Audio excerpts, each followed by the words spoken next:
Welcome to the graveyard. I am your host of the evening, the Cemetery Man from Salem, Mass, ready to take some names and kick some ass. Here we are, live in living color, live on the Ram Nation Radio app, Facebook Live, Instagram Live. How are my followers doing? I hope you're all Gucci, because we got a Gucci guest on the show for you guys here today.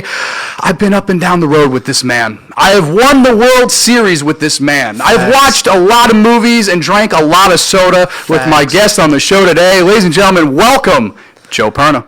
How's it going, Rams Radio? All the fans of Grande's Graveyard, we are all here for a beautiful episode today. Ooh, yeah, brother. Ooh, yeah. We got Matt doing the transition over there. We got your name on the bottom. This is a long time coming, man. I'm so happy to have you on. Major key. Dude, no doubt. He's rocking his Kobe jersey, you know. LeBron jersey. Oh, LeBron. Oh, Jesus. I saw Lakers and I thought Kobe. LeBron actually broke MJ's record last night, yep. Dude, what was the reaction? Unbelievable. I was surprised at how emotional he was. He was really, like, you could see when they called the timeout, his head was in the towel and everything was really coming out of him. But, you know, you got to respect a guy like that coming from where he came from, and Michael Jordan being that guy who inspired him to get to that point. When you pass that guy, there's got to be a ton of emotion going through you. So. Did the whole place, I didn't see it, did the whole place, like, stop and applaud? And it wasn't, yes and no. Like, everybody knew the exact number, and like he needed 13 points to start the game, and so everybody was kind of waiting on that. Yeah. So when it happened, it wasn't like a huge ovation kind of moment, but it was special. Dude, that is awesome. Yeah, because like he's probably gonna break every, I don't know how many more he needs. Yeah, when it goes down to the stats and the metrics, it's gonna be real hard to kind of put a case against him that he wasn't the best player to ever play when you look at the numbers, but it's crazy. He's certainly a once in a lifetime, once in a generation type of player, and I know your frustrations with Mr. Luke Walton. You want his ass out. Yeah, he's got to get out of here. Yeah, I know. JP is not a big fan of Luke Walton. He's taken them down, but yeah, I don't know. Do you think they'll make it or no? After the past week, 2 weeks, it's not looking good, man. Now they might have to literally win out to make the playoffs, and they've got like I think the third or fourth hardest schedule left coming up. So good luck. If there's anyone to do it, it is LeBron James. That's what I said also. That. I said everybody counting them out when they're down 3-1 in the finals, so I'm never counting them out ever again. Never count him out. Anybody else. I'll quote you, never count him out till the fourth game is over and the clock is at 0-0. Yeah, you're right. It's the only time you can count LeBron James out.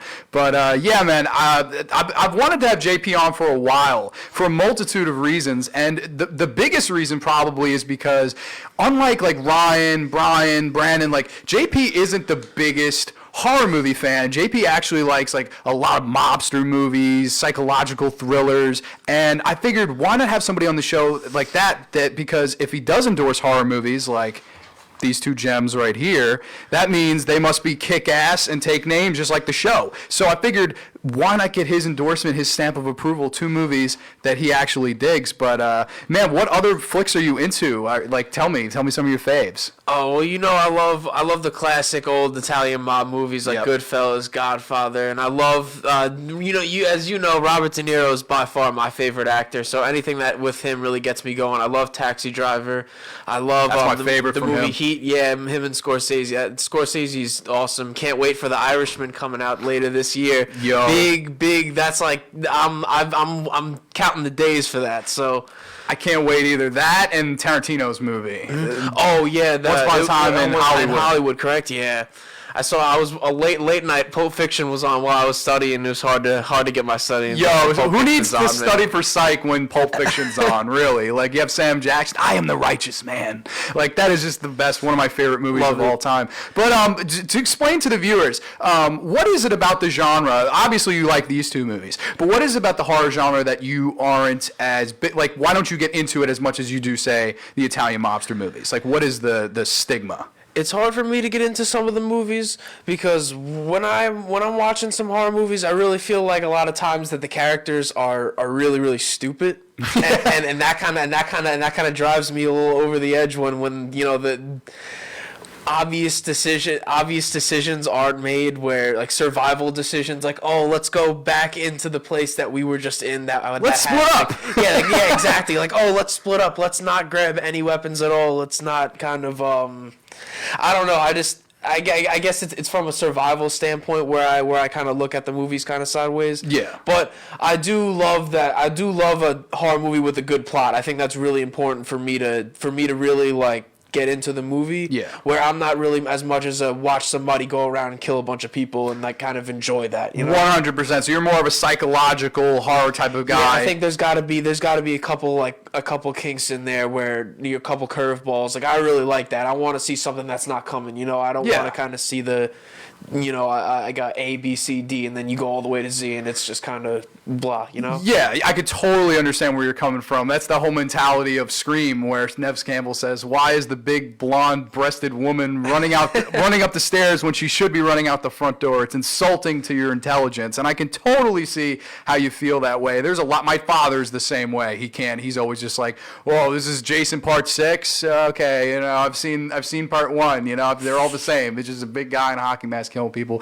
And I'm like, all right, you know, I get entertainment out of it, popcorn enjoyment. But yeah, I wanted to have you on. But that was a big reason because I I've was always like, wanted to be on, man. This is awesome. yeah, right? Isn't it cool? The is great. aesthetic, the atmosphere, Matt, Ty. It's a nice little studio. I'll be honest. Like when I first got here, I was like, this is the coolest thing ever. Like I had to have a show. Oh yeah, here. this is awesome. Yeah, this is built for you, man. You're made for this. 100%, brother. But yeah, without further ado, I figured we start getting into these flicks. We got together and watched this bad boy just recently on Monday, and then we'll finish with Stanley Kubrick's The Shining on the 20-year anniversary of Stanley Kubrick's death. Coincidentally, I saw it today on Instagram. I did not know that.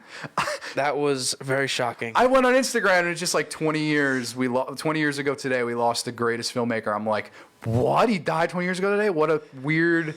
Like this was not planned at all. I asked you what You know day. who's sitting right here? Stanley Kubrick. Stanley right K. He's sitting right He's here. in the studio featuring Stanley Kubrick as well. He's sitting right here, popping corn, taking names. You know it. But I'm going to get into plot synopsis for old Hot Tension, Switchblade Romance, High Tension. I got it written out here, printed this out, and then we're going to get into it, why we dig it, and all that good stuff. So here we go. French college students, Marie and Alex, head to Alex's secluded farmhouse in hopes of studying for their exams without any distractions. Until late one night, a man breaks into the home and brutally murders Alex's family, while Marie hides herself from the killer. When the killer kidnaps Alex, Marie follows him. A cat and mouse game ensues from there as Alex attempts to save her friend from the homicidal maniac with a switchblade. Yes, ladies and gentlemen, High Tension, one of my favorite horror movies of the early 2000s, a movie that I have just grown to absolutely love. I actually have a funny like origin story to how I first saw this. This was an old movie I rented in Blockbuster when I was a kid. I was about 10. Oh, you told me that. I was about 10 years old when I rented this in Blockbuster. It was with my grandmother. And as always, she was like, you can get one. And I was like, all right. So I'm looking up and down the aisles. I don't know anything about anything at this time. You know, I'm not the horror entrepreneur as you see before you now. But I saw this crazy chick covered in blood with a giant saw blade. And I was like, this looks badass. And I was like, you know what, Grandma, I want this one. So I sat down. 90 minutes later, I was like, I love this goddamn movie. I want to show it to everybody. And that enters a few years later. I actually had Mr. Joe Perna and John Witt on my couch. We all sat and watched this flick. John Witt and his band, Ernie and the Band. lead We'll give them a singer, plug Ernie here. and the Band. He's the lead singer of their band. But man, what was your first impressions on this one? Well, the first impression of when you told me that your grandma let you rent that movie when you were 10 years old, I was like, wow, like you got a really cool grandma, man. She let you rent that movie. But when you first showed me the movie, I was probably one of the most scary movies, like most frightening movies I've ever watched. Because I haven't seen like the array of horror movies, but that was definitely top 5, top 10 scariest movies I've ever seen. Yeah, it really it's one of those movies that I think the title is perfect. It's exactly what the title says. It's 90 minutes of high tension. Yes, yeah, High Tension is a great way to put it. Like the Switchblade Romance is another great title, but the High Tension really describes, because other than the first 5-10 minutes where you're kind of where you're guessing where's this gonna go, it goes from as soon as that guy gets to that house, it's intensity until balls to the wall craziness. until the final cut of the scene, last scene. It's really good movie. It's not, yeah, and the thing about it is, it's not a movie that really focuses on much character development. Like, you have these two girls, they're kind of friends, and that's it. Like, you're not given much more. And you don't even they don't even discuss whether they're long friends. They've just met. Like, they could have they could have literally just met, and you wouldn't. The dynamic was weird in that sense, because there wasn't a whole lot of backstory. There wasn't a whole lot of development. There was a lot of just the setting, and then right into the high intensity, high frightening everything. Yeah, and this is I believe the first of the French Five. Which, if you guys don't know what the French Five is, there were 5 French films at this time that came out and really made loud statements about creating an atmosphere, creating a tension, creating great gore effects. And this movie has all 3 of those things. And this is really the pioneer of movies like that came, like Inside came after this, which I believe you've also seen Inside with me. Oh goodness, That's that with was the pregnant woman. I remember when you told me to watch it. Your dad was like, "Oh, that's the one where they like cut the baby out of the stomach, right?" And you're like, "No, that's not it." I was like, "Oh man, I'm in for it now." See, ladies and gentlemen, this is what I have to do to sell horror movies to people. Like, I have to be like, "No, it's not bad. Just sit down." Like, I'm sure there's a lot of other horror fans. Like, I know Ryan. Sometimes he makes his wife sit through some horrible movies. And I think I called. That was the one I called. Like, Rick at the first scene of the movie, Yes. where I was like, "Wait a minute, something's gonna happen from that," and you were like, "What?" I will say this, other than Connor, because Connor's good at calling endings too. There's nobody better at calling twist endings than this man to my right. Nobody, because he called that the twist at high tension, which we'll get into later in spoiler talk. But man, like, going back to what I was saying about the gore. The gore in this movie is so fantastic, and like, I love it's not computerized. It's all practical. Like, for instance, there's the scene where you're introduced to the homicidal killer. Well, actually, the real scene where you're introduced to him, he's in his truck and he's getting head in so many ways, and it's not from a female. It's actually from a head. It's actually one of the most disturbing From a severed head. Severed corpse head. This guy was sitting in his truck, Just chilling. pleasuring himself, and threw the head out of the window when he was done with the head. Yeah.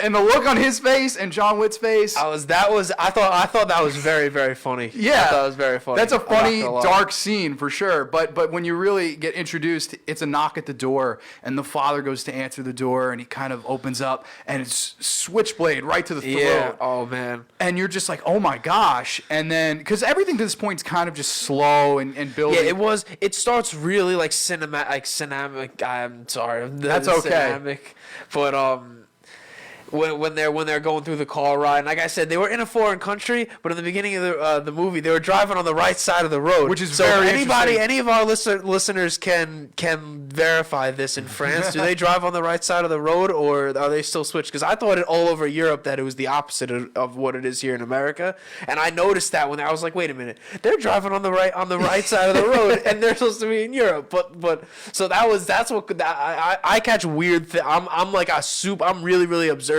So I catch like little things like attention that. to detail. Attention to detail. That's what it is. And like, yeah, I didn't ever notice that either till the last time we watched it. I was like, huh, you're right. But it was shot in France. I'm positive of that. So I don't know. That's very strange. But the killer, he kind of just keeps screwing with the father. He puts his head through the staircase, like the bars. And I remember as a kid, I'm going, what's he gonna do? He takes the dresser and just rams this guy so his head flies off, decapitation, and just these crazy blood squibs, practical blood squibs.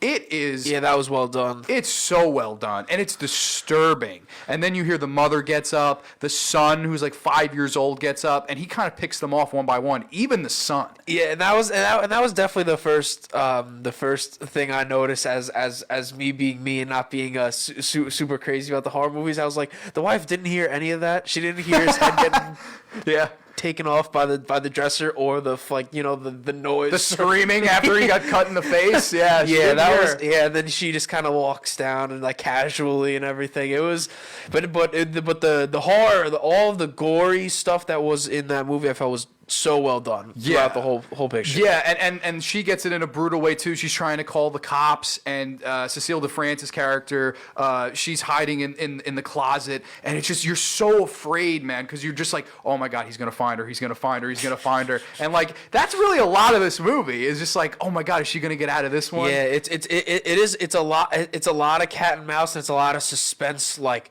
looking over the corner, is he there, is he not there, where is he?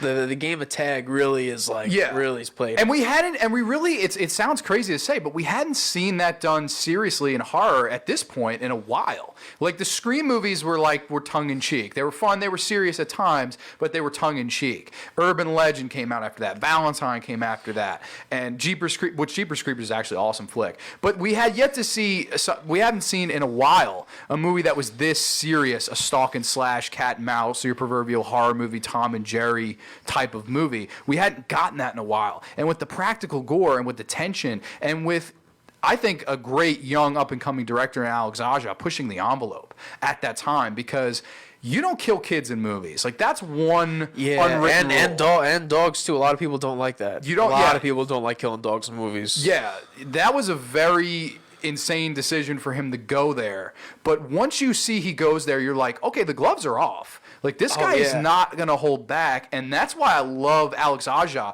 That's what a lot of up-and-coming young horror filmmakers should do. They should say, I want to push the envelope. Do you think, like for instance, do you think Stanley Kubrick played it safe with this movie when we get into this movie? No. He has a scene where a man in a bear suit is giving another man a blowjob. That happens in this movie. Oh, yeah, that was... You have all these weird random things because he took chances, because he wasn't afraid. And that's the same thing what Alex Aja did here. I think he took a lot of chances that a lot of directors would not have dared to take in. Yeah, he did. Killing that kid is just like, when I saw that as a kid, I'm like, wow, this is... Yeah, that was, when he shot the kid, that was a real, real eye-popping, wow, okay, so and there's nobody in this whole situation is safe. There's not a safe soul in it. No one's safe at all. Do you have any favorite scenes? Because I love the gas station scene. Ooh, that's a tough one. I do really like the gas station scene. Also another guy I think could have made some better decisions was the gas station clerk. Yeah, the gas station clerk. He's played by Frank Calhoun, who actually went on to direct the Maniac remake and P2, a really good, little known horror flick. It's like a Christmas horror flick starring Wes Bentley and Rachel Nichols. But man, that gas station scene, I love it, because the trucker pulls over. He's just gonna get gas for his car, and Marie and Alex are in the back, and she's like, listen, I'm gonna go get help. I'm gonna go call the cops. Just take it easy.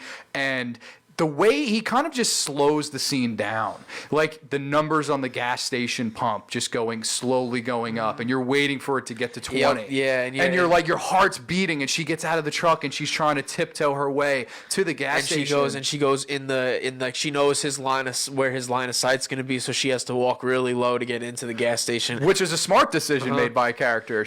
I give it to her. She was a smart cookie. She was, I gotta say, I haven't seen a whole lot of horror movies, she was probably the smartest victim in one of the smartest, maybe not one of the toughest, but definitely one of the smartest victims. Where she was thinking on her feet the whole time, to when when the guy first came in the house, she hid. She knew that something was wrong. She hid, and she turns off the faucet. Yeah, I remember she took all her clothes off the bed. She made the bed so it looked like no one was there. She dried the sink out so there was nothing in the sink. And then the guy goes over to the sink and he feels the faucet and he was wet and he smirks and he knows that someone's there. The one thing she forgot that he knew. I thought that was really, really well done. That was super tense, because he knew once you saw him get that wetness and get that smirk, you're like, oh no, he's gonna get her here, oh boy. Yeah, so that was really tough. That was nice. There is a lot of that in this movie. I find myself a lot of points in this movie, I can almost hear my heart pounding in my ears. I'm just like, oh my god, is he gonna get her? Is he gonna get her? And then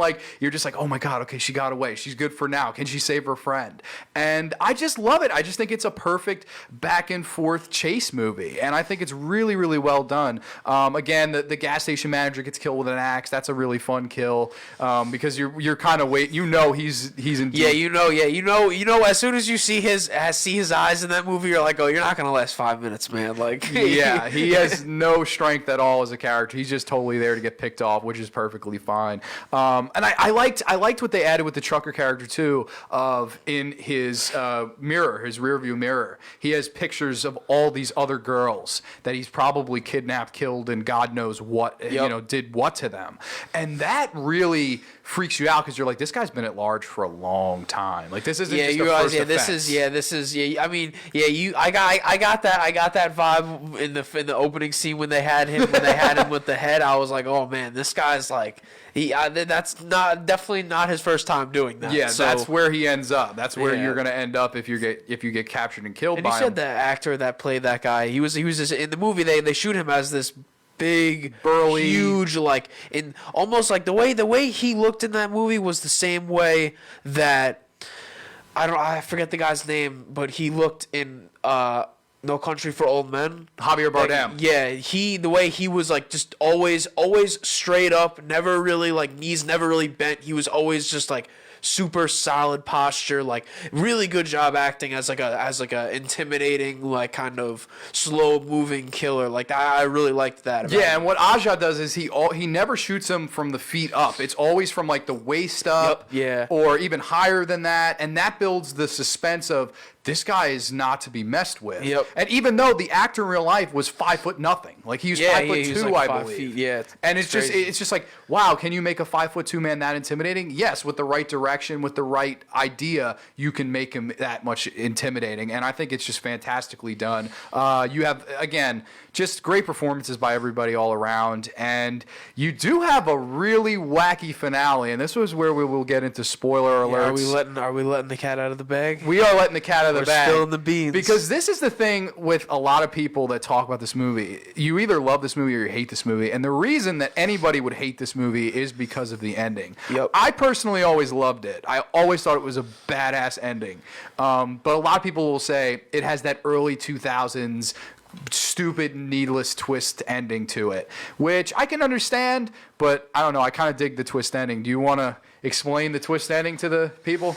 Oh, well, I can say that. Well, I'll let you go in depth because you can go much more in depth than I can. But okay. I called in the beginning. There was a scene in the beginning of the movie where Alex, right? Yes. She was the girl that's kidnapped. watching. Marie is the one that's Cecile de France. Right. Okay, so then she was watching the Alex in the shower. Yes. And I went and even before that, when they were in the car, the way she looked at Alex, I was like, wait a minute. I think there's something going on here, like between the two, the way she looked at Alex, I was like, all right, there's something going on here. But when she looked at her while she was showering, I was like, okay, there's definitely something going on here. And I'll let you get into how the tides turned. Yeah, so basically, Marie is lesbian hot for Alex, and that is as awesome as it sounds, because you find there's this awesome fight between Marie and the killer, and there's a barbed wire like wood 2x4 Mick Foley style, like all she rolled it up herself too. She got it in the barbed wire and she just started crying like a snowball. She was cranks it up, rips it out, and of course he does the gimmick with the flashlight. He puts a flashlight on a string. Oh yeah, he's following in that scene. He's following her with the flashlight, and then he hangs the flashlight from like there was a he hangs the flashlight. So she was okay. I know where he is. I'm gonna maneuver around it, and then he pops out of nowhere, and then he tries to suffocate her, and then she gets him with the bat, and then goes full. She must have hit him how many times? Like 25 times. Like that's how she goes Barry Bonds on his ass. That's what I like in a movie like that is where a lot of the times they'll get the guy with in horror movies they'll get the guy with one shot and they'll walk away. Oh, I'll relax and rest now, and like oh he's not gonna get back up, no way. But like no, she made sure that this guy's head was double tapped. Yeah, like yep, there was nothing left of it. So yeah, and I thought wow, it was like she went through all this hell and she got her. Yep. And then the next thing you see see is her letting Alex out of the van. You think all is over. You know, all is good. We're about to go walking into the home. sunset. We're all good to go. And Alex says, "You killed my family. What did you do?" And she's crying. She's hysterical. She's all these things. And you slowly realize that Marie, the entire time, was actually Was the the killer. one that was killing them. Bye, Tyler. Have a nice weekend, buddy. Tyler, our other producer, is on his way out the door. But man, the first time I saw that, I was like, "What?" Like, Yeah, that was really just because of all the scenes where there's really two of them, because there's the scene where when the younger brother is killed, Marie and Alex are in the same room, right? She's helping her get unchained from the bed, and you realize that she chained her up there, Yeah. and she's the one who's killing her whole family.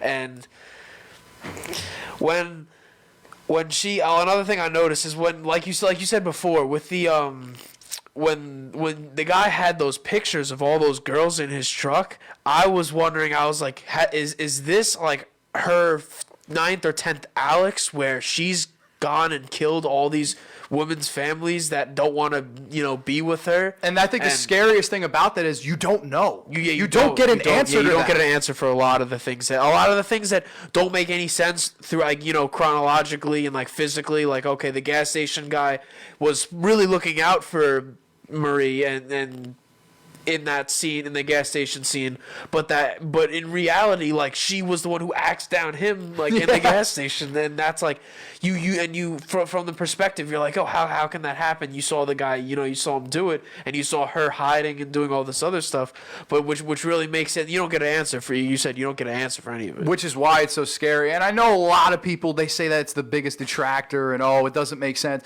Does it make sense? Not the most, I guess. But I'll be honest, I think that's a really big reason why I also felt that this movie stuck with me. Because I was mind blown by That's the thing is, okay, even though it doesn't, like, it won't make a lot of like perfect sense in a perfect world, like, you don't see it coming. Unless No. you get those little subtle hints throughout the movie that you might be able to see that something's not right. But like I said, like, the things about him, the guy taking the picture of Alex's face and putting it on his car and like with all the other women, you think like, oh, like, this is a real serial killer, like, this is a real thing. But when that, and then at the end of the movie, you makes me say like Marie, she's a serial killer. Yeah. The real trippy ending. I love it. And she basically explains that I don't want anyone to come between us anymore. You're the one I want to be with. Yep. There's some lesbian makeout in between all this blood. Yeah, damn right, Matt. And there's a crazy buzzsaw chase where this poor soul. And she's putting the saw at her, and she's like, "Dude, do you love me? Like, Do you love me? Do you and she's love like, me?" I love you, please. She's got glass in her foot. It's so cringy. Alex ran out of the woods they were in. She tried hopping into a stranger's car and trying to get saved. Poor stranger. Poor stranger. Wrong place, wrong time. Got chainsawed, and Alex got covered in blood, and then.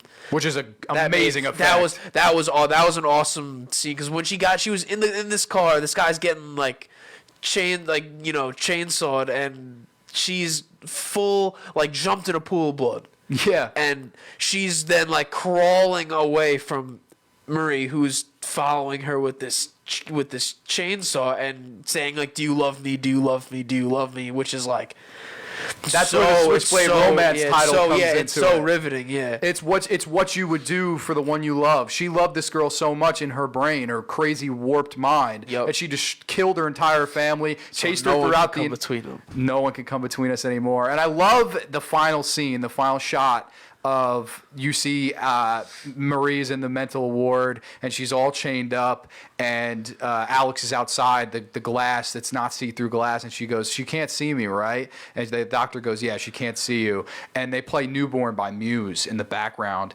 and she kind of looks, and Alex reaches out for her, almost as like a last jump Yeah, scare. she can't see you, but she could feel you. She will always feel you. She can feel your presence. And that's why I love this movie. You feel it. It's one of those movies. It's not one of those where oh, it's all about the kills and the memorable kills. There are memorable kills in it. There are memorable scenes in it. But I think it's one of those movies. It's you feel it the entire way. It's high tension, 110% personified. And when I grab for a movie to show people that don't necessarily love the genre, this is definitely one of the ones I always reach for, because aside from the ending, people usually dig it. Oh yeah, I would. Yeah, that's a movie where you could really not like horror movies, and as long as you can get past a lot of gore and stuff, like you love the movie, you think it's great. Amen. The JP stamp of approval. What would you give this one out of 10 before we move on to The Shining?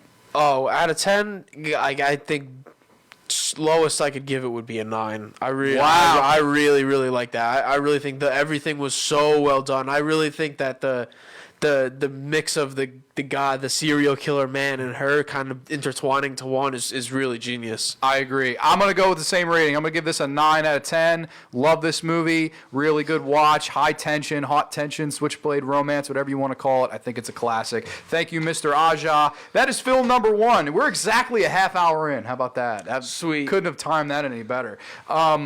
But now we move into the main event. The main event of the evening, the main course. Event. Yeah, get your knives, pitchforks, The napkins. Elimination Chamber. Whoa. One down. Who's walking out? Who's going to go to Mania? It's Johnny. Here's Johnny, baby. All right, I'm going to get into the plot synopsis really quick. Granted, I shouldn't have to go into a plot synopsis with this, but I did print it out, so why not? All right, so plot synopsis, and we'll get right into this. A man, his son, and wife become the winter caretakers of an isolated hotel, where Danny, the son, sees disturbing visions of the hotel's past using a telepathic gift known as The Shining. The father, Jack Torrance, also played by Jack Nicholson, is underway in a writing project when he slowly slips into insanity as a result of cabin fever and former guests of the hotel's ghosts. Oh, well, that's a misprint, not my fault. Not my fault. There must be ghost of a guest.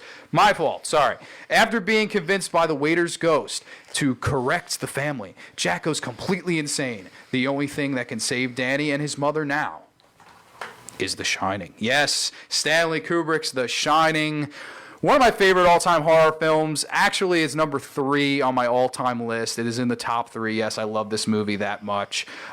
Just an absolute all-time classic. I love this one, and I know that JP appreciates this movie just as much as I do.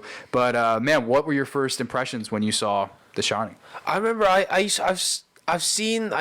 I was younger, I've seen like parts of the movie and I've heard of it, and I thought it was really scary. So when I was like much younger, I never really watched it. But when the first time I watched the full thing start to finish, I thought it was one of the best.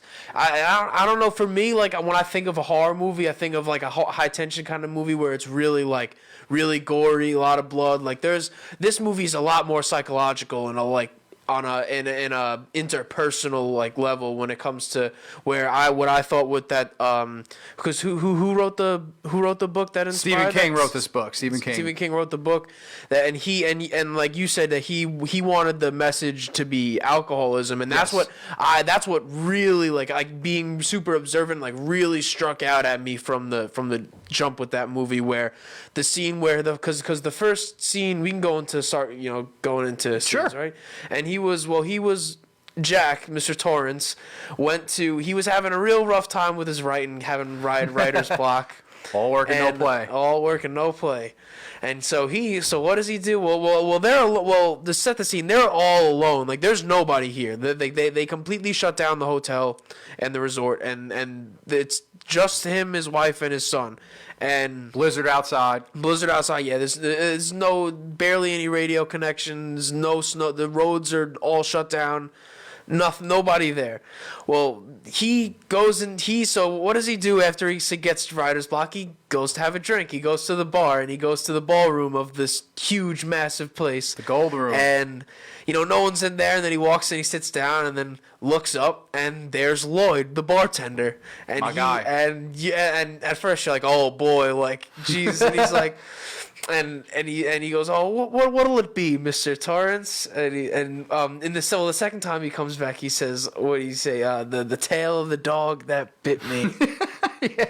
The dialogue in this movie is epic. Oh, it's the one-on-one scenes that they have in this movie are like some of the scariest dialogue scenes where you're really like taken back from it. But that was the first scene of him really like either like shining or hallucinating. Because I also believe that Mr. Torrance, as well as his son, had the shining to him because he was seeing all these people. Or you could look at it that alcoholism could make you crazy enough to hallucinate having the bartender and having a glass of scotch, which there was no alcohol there, and he had the glass of rocks. The crazy thing about that scene is right before he sees Lloyd, the last line he says is he has his hands over his face and he goes, "I'd sell my soul for a drink." The next person he sees is Lloyd. That's the next shot is Lloyd standing. "What'll it be, sir? Is my credit good here, Lloyd?" He goes, "Well, I got 2 20s and 2 10s, and I thought they were gonna sit in my wallet all winter long, man." And then he pulls out his wallet, and there's nothing there. And he goes, "How's my credit in this joint?" I was like, "Oh my goodness!" You set him up, I'll knock him down. And like, the thing about this movie too, and that I always really appreciated because it is a long film. It's like over 2 hours by a I think nice it's like chunk. two It's almost 2.5 yeah. hours. It's a few minutes short of 2.5 hours.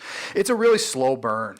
Yeah, it is from the beginning where they have a beautiful Shot of the valleys. shots of the valleys and the mountains where they're going right on the water like And that epic score. Dun, dun, Yeah, dun. it's a really slow build, Haunting score. Yeah, and you just go and it brings you through like the winding roads that lead you up into the mountains, and it's really like it gives you such a great sense of isolation because out here on Long Island, you can find certain spots of isolation, but there's really no such thing. No, not here.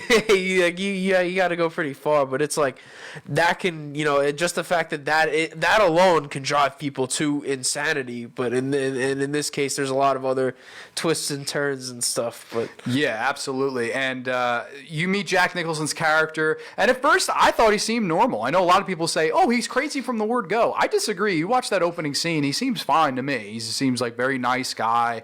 And of course, you hear the history of one Charles Grady, who years and years ago was the winter caretaker there and killed his wife and children with an axe. I'm sorry. And that's okay. And he's like, "Oh, I don't think this will be any problem for me." And of course, it ends up being a very big problem towards the end of this movie. But I think Stanley Kubrick is the real reason why this movie works. Well, it's two real elements. It's Kubrick and it's Nicholson, because to this point, Nicholson had done so many great roles already. I mean, you look at Cuckoo's Nest, you look at Chinatown, you look at Easy Rider. So many classic movies. He did Terms of Endearment a few years after this, but I would say this is my all-time favorite Jack Nicholson performance. Yeah, he's unbelievable. Like you said, from the first scene you can kind of see it, but I really like when he was sitting in there with the guy who's interviewing him, and he's obviously very, very hesitant to tell him that all this this caretaker took an axe to his whole family and this and the third, and he was kind of just sitting there like he goes, "Well, I can see why why the people in Denver left it up to you to tell it to me." Like he's just very he's like, "Oh well, all I need is 5 months of peace. Like, that's all I need." Wants to write his next book, and I don't know. I also really like the scene where Danny and Dick Halloran, who that's probably my favorite scene. Dick Halloran is played by Scatman Crothers, who's also in One Flew Over the Cuckoo's Nest, and he does a great job in this movie. He's basically the guy that tells them where all the food is, where all the rooms he's the cook. are. He's the head chef at the what is it? The Tangier? The Overlook Hotel. Overlook. Yeah. And basically he's talking to Danny, and 1 minute he starts to shine with him. They're talking through telepathically. Well, when they were in one of the dry food room or whatever, and the ice cream room. And he's talking to Mrs. Torrance, kid's mother, and you look at Danny's face and he can hear, and then it flashes to Dick Halloran's face, and he goes, "You want some ice cream, Danny?" But you can tell that it's in the both of their heads, and neither one of them is speaking out loud. Yeah. And then he knew that Dick Halloran knew that the boy's name was Danny, and they called him Doc, and he started calling him Doc like right away, and his mother was like, "Hey, like, I don't remember calling him Doc." He goes, "How come you calling him Doc? Like, that's like, how do you know we call him that?" And he goes, "Oh, I don't know. He looks like a doc." He goes, "I must have heard you call him it." And she goes, "Oh, well, I don't remember calling him Doc like last time." And he was just like, "Oh, well, like he looks like a doc." And I'm like, "Oh boy, like this is going this. You could feel like the energy that starts to unravel away." It's a very unsettling movie. The whole Yeah. time you feel like Very there's uncomfortable. another presence in the room almost. Like there's just a scene. They're sitting talking, eating ice cream, and what about room 237? And he's like, "Aren't you afraid of that room?" And you're sitting there as the viewer. You're like, "What? I have not heard any context about Yeah, there's room nothing. 237." There's a lot of where they just go into it. Like a lot of the first scene where the Shine or Danny like hallucinates is where he's riding around on the bike, like the little like the tricycle, the tricycle which thing. is terrifying in my opinion. Yeah, you're riding through the halls all by yourself. Like when I was that age, like it would freak me out to have all that space and think no one's in there, and like you're just riding your tricycle through just through the halls, and all of a sudden you come upon two crazy twins. and then the two twin girls who were murdered by Charles Grady. They sit there and they're asking, "Do you want to play? Like, do you want to play with us? Come play with us forever and ever and ever." And the kid, the kid who I don't know his name. He acted. Danny Lloyd, I believe is his name. I thought he was unbelievable for a kid that age during that Lloyd movie. He looked like the fear in his eyes looked really real, and that was great. And he never acted again, which I think is crazy. He's he's a professor at an Ivy League school now. He's a professor now. Wow, yeah. That's crazy. He never ever you could acted tell again. he was smart because he knew he was really like you could see the emotions. Like he knew how to act at that age, which is that's impressive. Yeah, and that's a thing where Kubrick really likes to push the camera in on facial expressions. There's a lot of that in this movie. Yep, yeah. Like when Jack is laughing at the bar, when here's Johnny, of course, this iconic shot that you can't go to a horror convention, you can't go anywhere without seeing this iconic artwork of Jack Nicholson bursting through the door saying, "Here's Johnny." Like that is one of the most iconic shots in horror movie history. And I think this whole movie is just chock full of really just creepy scenes. Like scene I always really liked is where they have the replica of the maze in like the middle, the center of the hotel. And he sits like this and he's looking down, and then the next shot you see is just an overlooking shot going down into the maze, and then it almost zooms in and you see Danny and the wife, almost foreshadowing, "I'm already watching you guys. Yeah. I'm watching you from this replica. That's where I'm watching you from." And that just creeped me out. I'm like, this guy's already like low-key spying on them. Yeah, my favorite I think the creepiest thing was with Dick Halloran and Danny when they first sat down. They're eating the ice cream together. It's just the two of them. It's so uncomfortable. It is so uncomfortable. And he's sitting there and they're eating the ice cream. And he goes, he goes like, "I knew and Dick Halloran goes, "Well, when I first saw you," he goes, "I knew that you had this thing." He goes, "Me and my grandmother had it where we could have full conversations and not and yeah, we had the shine to us." And he goes, "And when I looked at you, like I knew you had it too, and I thought it was just me and my grandmother for the longest time. But some other places, like this hotel, can shine, and they have seen some things, and they can see some things in the future."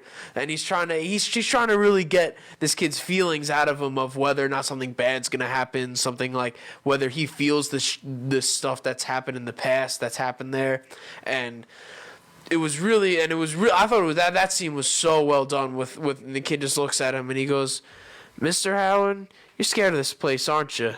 And you could just tell he's just growing more and more. Like this kid probably already knows he can feel what happened. He feels all the stuff that like all the terrible things that have happened there. And plus the Overlook was built on a Indian burial ground, which I 100% believe that that's the core of anybody that goes there could completely lose their mind under that like soul power that came from the Indian burial ground. Yeah, and it's like it's one of those movies. It has a lot of hints at what could be going on. Yeah. Like the first time I saw it, I was trying to figure it out from the word go. I was like, okay, he has The Shining. It's on an Indian burial ground.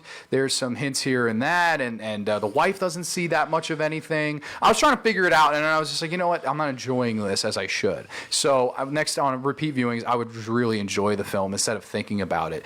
But if you really do stop and think about this movie, it's so confusing.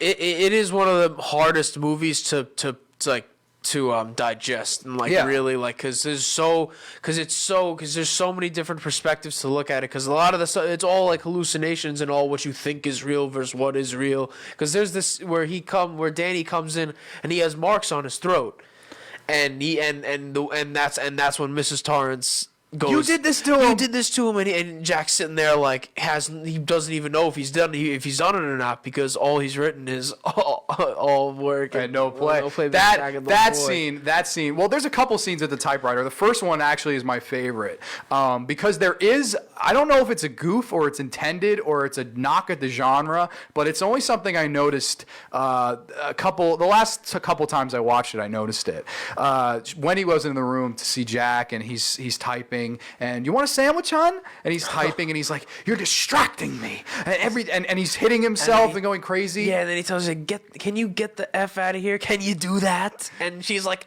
"Yeah, you I see can do that." Yeah, well, you see, that's the start of the slow turn to insanity. But behind him, there's a chair. There's a chair right behind him in the shot, and at the beginning of the scene, it's there, and then they keep going back and forth, and after he says, "You're distracting me," the chair's gone behind him. Really? Yes. Wow. And then when they cut back, when she leaves the room, the chair's back there. I always thought, is that Stanley Kubrick's knock at the genre? Is that him saying like, "Ooh, it's there one minute, it's not there the next"? You know, like kind of taking a lighthearted jab. I don't know, because he's not alive anymore to answer these questions. But man, I would have loved to have known what the significance of that was. If it was a goof, if it was a gaffe, if it was just, you know, somebody on the set just playing a prank to see if nobody noticed, and maybe he didn't notice. But I think it was in there purposely. Yeah, I think in a movie like that where every scene was really like micromanaged. That's why it looks like every scene is very, very, very specific, like specifically done. Yes. So I think that there's nothing that's out of place. Like everything there is supposed to be there. I Not agree. Supposed to be there. I agree, because that's what Kubrick made. Clockwork Orange, Barry Lyndon, 2001. All these are perfect movies. Of course, Full Metal Jacket is war film. Eyes Wide Shut. He made so many movies that focused on perfection and focused on themes. And I think this one, I would agree with you. The main themes are really isolation and alcoholism. I think those are the two main things that I get from this movie. And getting into why, I know Stephen King hates this film. I'll never understand why. I do know his reason it makes sense, I guess. He wrote the book The Shining, and it was like almost autobiographical because he dealt with alcoholism himself. And his character in the book was more of a victim, as opposed to Jack Torrance is more of a villain, especially towards the end of the movie. And in his version, the hotel burns down at the end. Like, he saves his family and burns the hotel down, releasing spirits. And I'll be honest, I was not a fan of the book. I'm a much larger fan of the movie. I haven't read the book, but that sound the ending of The Shining of the movie is definitely way better. Definitely way better. Yeah, way better. It's always better to end on a note like that. But I think I also really like the scene where, of course, she finds the typewriter. That's in my mind. That's where it goes from a psychological movie to a horror movie. Like right there, when she says she sees these like pages and pages and pages, differently formatted. Like you just think to yourself like he's about to kill them all. Like that's where I was like, oh man, he's off the, he jumped off the cliff, like he's gone. I always thought too, like that must have been a really crappy job for somebody to have to rewrite that, because this is long before copy and paste, ladies and gentlemen. So somebody had to sit there and type that entire thing out, different formats and stuff like that. And of course the epic dialogue as she's going up the stairs with the bat. I'm very confused. And oh my god, he's just looking. He's like, Wendy, darling, the light of my life. He goes, I'm gonna bash your brains in. I'm gonna bash them right the F in. That's what I'm gonna. And the little Jack laugh. He has like the smile and like the hand motions. He got jazz hands, and he's and she clocks him over the head, and then he falls down the stairs, and that right there, you just know, like, and here comes the tornado is upon us, and it's about to all come down. Yeah, and she locks him in the freezer. His Yeah, leg she is drags him. She drags him down to the. I don't even think it was the freezer. It was like the room with like the condiments and all that stuff in there. Like it was one of those rooms, and she gets him in there. She locks the door. So and at that point, I remember thinking like, oh, like this is all but over. Like this guy's locked in this room. Like he's gonna eat enough ketchup until he becomes like a tomato or something. Yeah. Like, but. That would, but also to your, I didn't know that about the chair being there and then not being there and then being back there. Another thing, I think that might have been a hint at Mr. Grady, the old caretaker, because when he was in that room and she locks him in the room, the only reason he gets out is because Mr. Grady, some by the grace of God, the grace of the Shining. Yeah, exactly, by the grace of the Shining. Mr. Grady unlocks that door and says, Jack hears him in his head. He's like, "We don't think that you have the stomach for this, Mr. Torrance." And he goes, "Oh, Mr. Grady, just give me one more chance. That's all I ask. As soon as I get out of here, I'm gonna handle this." And so the guy unlocks the door and lets him loose. And you just think like, good God, like he's on the loose now. I love the go check it out, and he's slamming on the door, yelling at his wife. That shot of him too is fantastic. Oh, from the bottom when he's like has his hand on the temperature thing, and he's just like, he goes, Wendy, Jazz hands. why don't you go check out the radio and like the snowplow or whatever, the snowmobile thing, and because he took the stuff out, and so they couldn't escape. Yeah, they had no contact with anybody.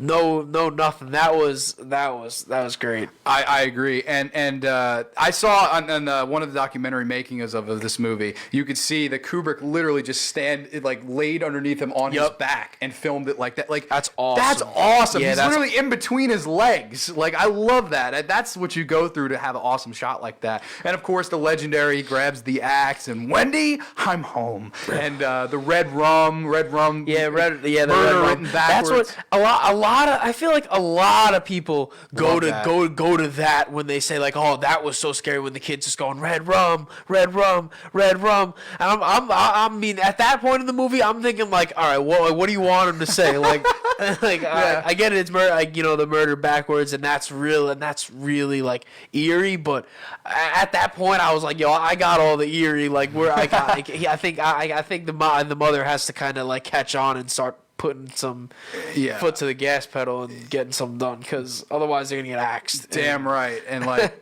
3 minutes, we get to 4:05, babe. Okay, yeah, sorry. But yeah, I was always just that red rum. I think what gets a lot of people with the red rum is the way he says it. He's like, red rum. Like, it doesn't even sound like it's him saying it. It sounds like it's somebody else. And it's just, you're just like, oh my God, this kid is cracked. Thanks, Matt. Sorry. Yeah, I go an hour if DJ 150 ain't here. But yeah, I think this was a flawless movie. I really do.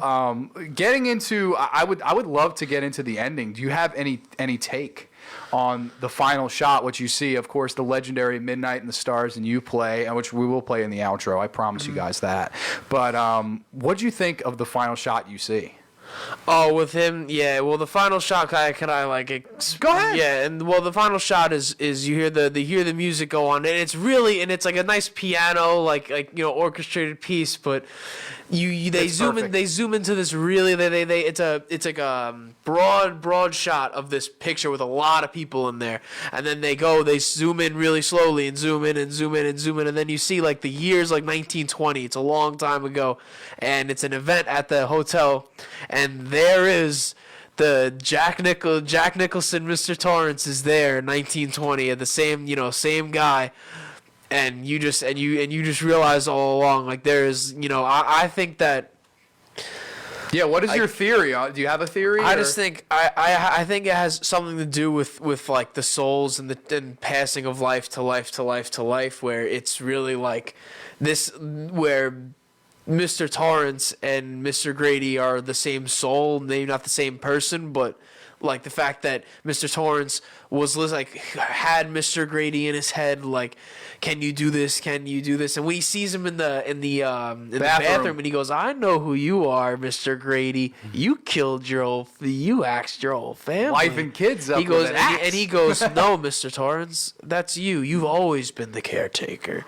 And that's like there's so many other scenes that we can get. We haven't even said about Tony. Like Danny has this imaginary friend Tony, who is really like the shining aspect of it, because he's the one that's telling him all these things that are going to happen, have happened, and gives him all those third out of body experiences.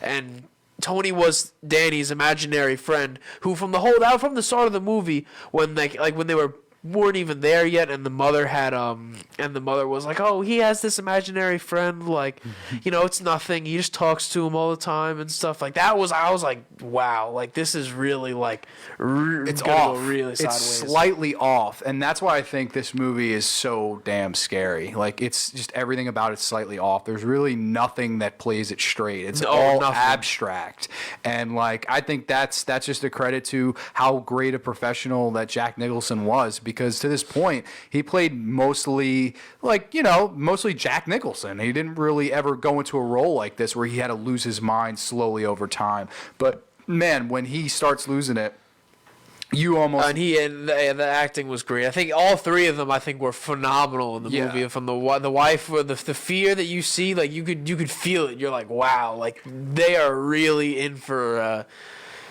I read a review not too long back, and I've never disagreed with something more. And me, when I disagree, I just get all hate filled.